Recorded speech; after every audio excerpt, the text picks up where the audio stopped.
సుబ్రహ్మణ్య షష్ఠి రోజు ఎవరైతే స్కందోత్పత్తి చదువుతారో వారి పిల్లలు ఆపదల నుంచి రక్షింపబడతారు. రామాయణ అంతర్గత స్కందోత్పత్తి. పరమేశ్వరుడు తపస్సు చేయిచుండగా పూర్వం దేవతలు ఋషులతో గూడి సేనాపతిని కోరుకునుచు బ్రహ్మదేవుని కడకు వెళ్ళిరి. ఇంద్రాది దేవతలు అగ్నిని ముందుంచుకొని బ్రహ్మదేవునకు ప్రణమిల్లి ఆయనతో ఇట్లు విన్నవించుకొనిరి. ఓ దేవా, పూర్వం మీరు పరమేశ్వరుని మాకు సేనాపతిగా నియమించియుంటిరి. ఆ శంకరుడు ఇప్పుడు పార్వతీదేవితో కూడి హిమవత్ పర్వతమున తపమనరించుచున్నాడు. కర్తవ్య విధానము నెరిగిన ఓ బ్రహ్మదేవా, ఈ విషయమున లోకహితమును గోరి అనంతర కార్యమును గురించి ఆలోచింపుడు. ఇప్పుడు మాకు మీరే దిక్కు. దేవతల ప్రార్థనను ఆలకించి నరలోక సృష్టికర్త అయిన బ్రహ్మదేవుడు మృధమధుర వచనములతో వారిని ఓదార్చుచు ఇట్లు పలికెను. పార్వతీదేవి శాప కారణముగా మీకు మీ పత్నుల యందు సంతానము కలుగు అవకాశము లేదు. ఆమె వచనము తిరుగులేనిది. ఇది ముమ్మాటికి నీ సత్యము. ఇందు సందేహము లేదు. ఆకాశమున ప్రవహించు ఈ గంగాదేవి యందు అగ్నిదేవుడు ఒక పుత్రుని పొందగలడు. అతడు దేవసేనాపతి అయి శత్రు సంహారకుడు కాగలడు. హిమవంతుని పెద్ద కూతురైన గంగ ఆ అగ్నిసుతిని శివ తేజ ప్రభావమున అగ్ని వలన తనయందు జనించిన సుతుని ఆదరింపగలదు. అతడు పార్వతీదేవికి మిక్కిలి ప్రీతిపాత్రుడగును. ఇందు సంశయము లేదు. ఓ రఘునందన, బ్రహ్మదేవుడు పలికిన ఆ మాటలకు దేవతలందరూ సంతసించి తాము కృతార్థులైనట్లు భావించిరి.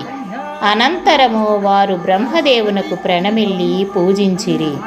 అంతటా దేవతలందరూ గైరికాది ధాతువులలో విలసిల్లుచున్న కైలాస పర్వతమునకు చేరి పుత్రోత్పత్తికై అగ్నిదేవుని నియమించిరి. శివ తేజమును భరించిన ఓ అగ్నిదేవ, ఈ దేవకార్యమును నెరవేర్చుము. శైలపుత్రిక అయిన గంగయందు ఆ శివ తేజస్సును ఉంచుము అని దేవతలు పలికిరి. అగ్నిదేవుడు దేవతలతో అట్లే అని పలికి గంగాదేవి కడకు వెళ్ళి, ఓ దేవి, గర్భమును ధరింపుము. ఇది దేవతలకు హితమనర్చు కార్యము అని నుడివెను.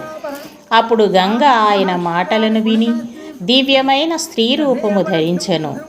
అగ్ని ఆమె సౌందర్యాతిశయమును చూచి శివతేజమును ఆమె యందంతటను వ్యాపింపచేసెను.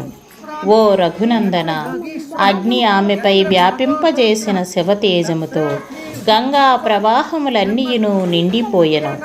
ఆ అగ్ని తేజస్సు యొక్క తాపమునకు తట్టుకొనలేక గంగాదేవి సర్వదేవతలకును పురోహితుడైన అగ్నిదేవునితో, క్షణక్షణము నాకును బలీయమగుచున్న నీ తేజస్సును ధరింపలేకయున్నాను అని పలికెను.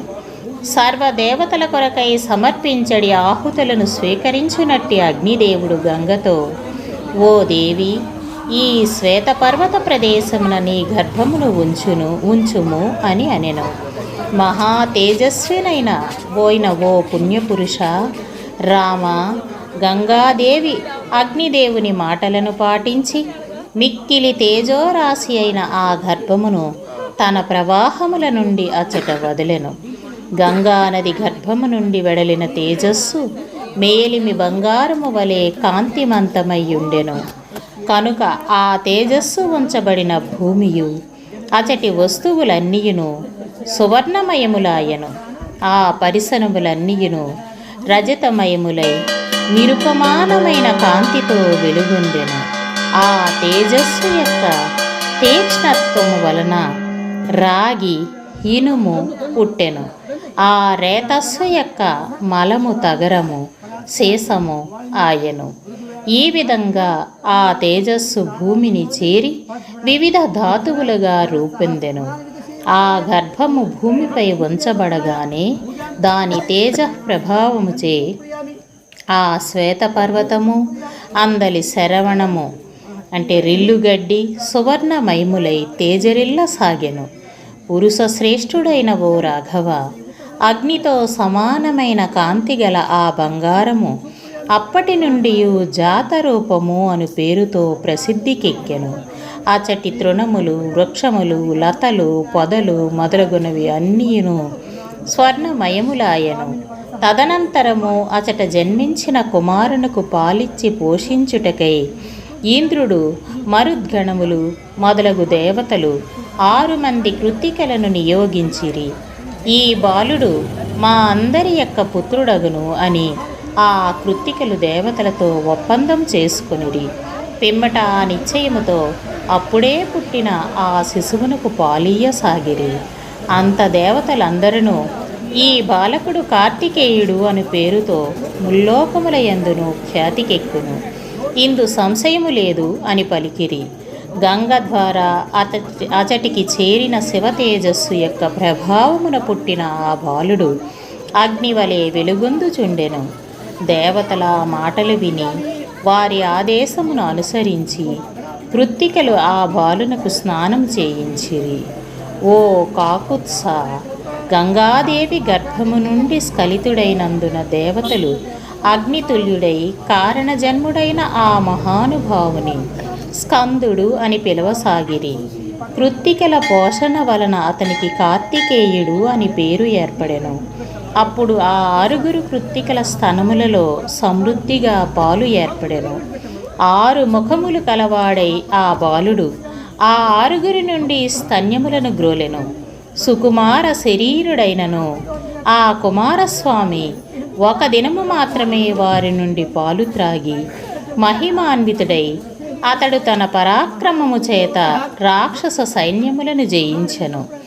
దేవతలు అగ్నిదేవుని నాయకత్వమున సాటిలేని తేజస్వి అయిన ఆ బాలుని కడకు చేరి అతనిని దేవసేనాపతిగా అభిషేకించిరి. పవిత్రమైన ఈ గాథను విన్నవారు ధన్యులగుదురు. కుమారస్వామిపై భక్తిగల మానవుడు ఈ లోకమున దీర్ఘాయుష్మంతుడై పుత్ర పౌత్రులతో వర్ధిల్లును. తుదకు స్కంద సాలోక్య ఫలమును కూడా పొందును. విశ్వభారతీయం యూట్యూబ్ ఛానల్ని సబ్స్క్రైబ్ చేయండి, లైక్ చేయండి, షేర్ చేయండి, కామెంట్ చేయటం మర్చిపోకండి.